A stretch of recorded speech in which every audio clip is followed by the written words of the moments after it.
Assalamualaikum warahmatullahi wabarakatuh. Di sini saya dan teman saya akan menjelaskan kebutuhan air bersih. Apa aja sih kebutuhan air bersih bagi kehidupan manusia dan seberapa pentingnya kebutuhan air bersih bagi manusia? Sebelum dimulai materinya, saya akan memperkenalkan nama saya Asyana Nafatin, NIM 214, dan teman saya Windy Maulia, NIM 215. Di sini kami akan menjelaskan kebutuhan air bersih dan sanitasi yang layak. Yang pertama, ada materi tentang kebutuhan air bersih dan sanitasi yang layak. Apa itu? Jadi, apa sih kebutuhan air bersih dan sanitasi layak? Kita akan menjelaskan di slide yang berikutnya.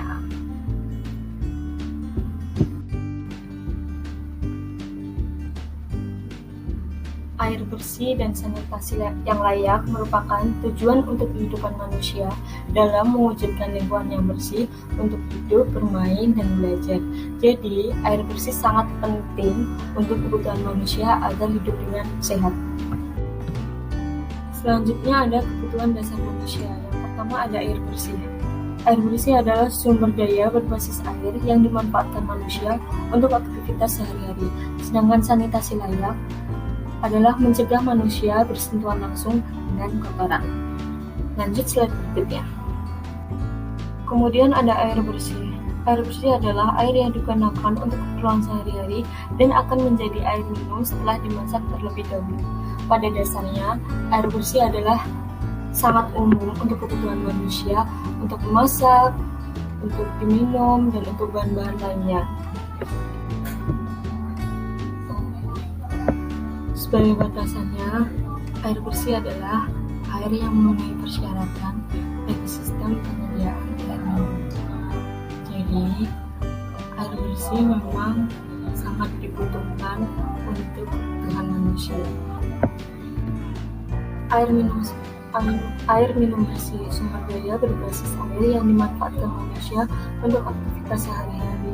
Karena kebutuhan manusia itu tidak lebih dan tidak kurang, selalu membutuhkan air bersih untuk kehidupan sehari-hari. Kemudian ada beberapa contoh penggunaan air bersih. Yang pertama ada perairan sawah, ada air minum, buat mandi juga bisa, karena pada dasarnya semua penggunaan air bersih itu sangat bermanfaat dan sangat penting untuk kehidupan manusia sekarang ini. Kemudian selanjutnya ada sanitasi. Apa sih sanitasi dan apa bedanya sanitasi dengan air bersih? Kalau air bersih kan emang untuk kebutuhan manusia, sanitasi juga termasuk kebutuhan manusia dengan cara yang baik. Pengertian dari sanitasi sendiri itu perilaku disengaja dalam pembudayaan hidup bersih dengan maksud mencegah manusia bersentuhan langsung dengan kotoran dan bahan buangan berbahaya lainnya dengan harapan usahanya akan menjaga dan meningkatkan kesehatan manusia. Jadi dilarang menyentuh barang-barang yang kotor. Selanjutnya ada manfaat sanitasi. Yang pertama ada kondisi lingkungan yang bersih. Yang kedua ada mencegah timbulnya penyakit. Yang ketiga ada menghindari pencemaran lingkungan. Yang keempat ada mengurangi polusi udara. Dan yang kelima meminimalisir terjadinya kecelakaan. Selanjutnya ada penerapan sanitasi. Jadi apa sih penerapan sanitasi itu dan bagaimana cara kita menerapkan sanitasi dalam kehidupan sehari-hari agar kita terhindar dari sentuhan langsung dengan benda-benda kotor atau yang mungkin menyebabkan penyakit dan lain-lain.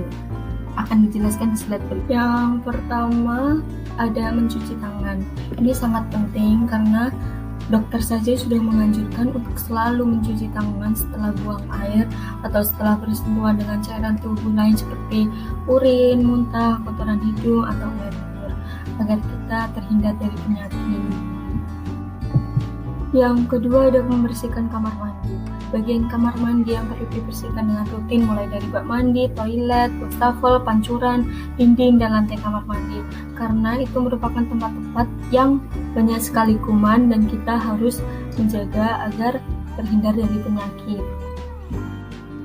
Yang ketiga ada hindari sampah bertumpuk, karena pengelolaan sampah sebenarnya tidak hanya bagian dari tugas otoritas daerah, tapi juga menjadi tanggung jawab masyarakat secara keseluruhan agar menghindari banjir juga bisa, kesehatan bagi tubuh juga bisa.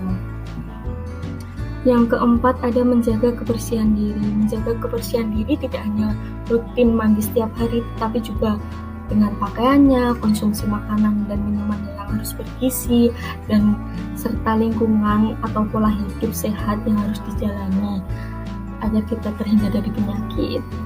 Nah, kemudian masuk dalam hubungan air bersih dan sanitasi. Bagaimana hubungan air bersih dan sanitasi? Karena air bersih merupakan kebutuhan manusia, dan sanitasi juga merupakan kebutuhan manusia yang harus dilakukan agar terhindar dari segala penyakit. Apa aja sih hubungan air bersih dan sanitasi? Nah, jadi air bersih dan sanitasi itu banyak sekali hubungannya untuk kebutuhan hidup manusia, untuk kesehatan manusia, untuk menjaga agar terhindar dari penyakit, karena mereka saling berhubungan. Yuk simak pada slide. Hubungan air bersih dan sanitasi. Jadi air bersih juga berhubungan dengan kesehatan, karena air bersih itu juga berpengaruh pada kesehatan. Dalam penggunaan air juga menggunakan air bersih, sanitasi agar terhindar dari penyakit dan biaya, semua itu berhubungan. 33,4 juta orang kekurangan air bersih dan 99,7 juta orang sanitasi buruk. Pada dasarnya, kekurangan air bersih juga mengakibatkan sanitasi buruk pada kehidupan manusia dan akan menjadi penyakit yang. Selanjutnya ada langkah sederhana mengatasi air kotor. Bagaimana sih cara mengatasi air kotor? Dan sebenarnya banyak sekali cara sederhana mengatasi air kotor, tetapi di sini kami akan menjelaskan beberapa cara mengatasi air kotor tanpa menggunakan bahan kimia.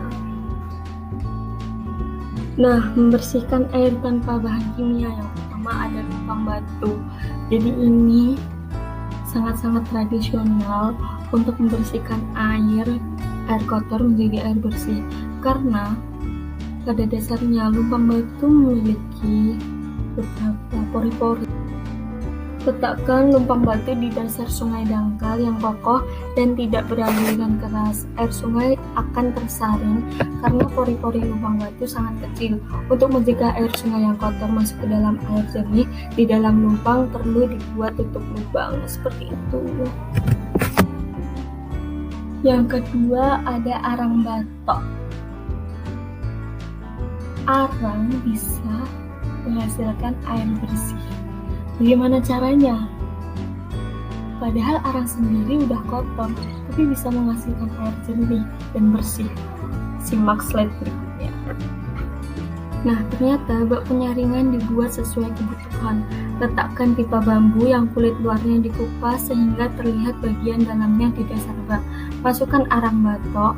Air coated diharapkan tersaring pada pipa bambu dan arang batok sehingga keluarlah air bersih. Seperti itu. Sekian penjelasan dari kami materi tentang kebutuhan air bersih dan sanitasi yang layak. Kurang lebihnya mohon maaf, dan yuk kita mulai menerapkan air bersih dan sanitasi yang layak agar kita bisa hidup dengan sehat dan nyaman. Wassalamualaikum warahmatullahi wabarakatuh.